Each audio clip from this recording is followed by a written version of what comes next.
হায়েন্সৰ ঘৈণীয়েকৰ এটা দুৰাৰোগ্য অসুখ হৈছিল।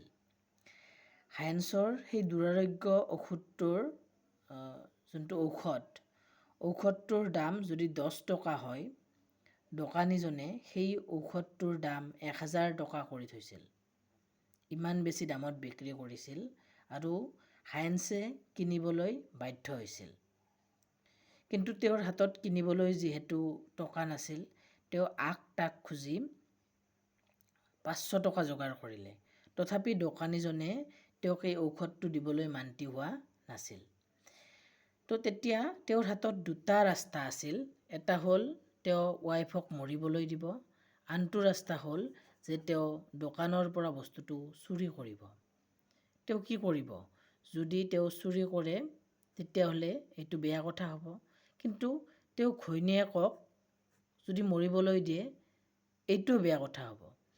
যিহেতু শ্বপকিপাৰজনে, দোকানীজনে অধিক দামত বস্তুটো বিক্ৰী কৰিছিল, তো চুৰি কৰাটো নিশ্চয় কম বেয়া কথা হ'ব ঘৈণীয়েকক মৰিবলৈ দিয়াতকৈ। এনেধৰণৰ বিভিন্ন কথা থাকে যিবোৰৰ সঠিক উত্তৰ হয়তো আমাৰ হাতত নাথাকে। নৈতিকতাৰ ফালেৰে কেতিয়াবা এইটো শুদ্ধ যেন লাগে, কেতিয়াবা এইটো শুদ্ধ যেন লাগে। এই ধৰণৰ কথাক ডিলেমা, হেন্স ডিলেমাৰে বুজোৱা হয়, যিটো এটা এডুকেশ্যনৰ পপুলাৰ থিয়ৰী হয়।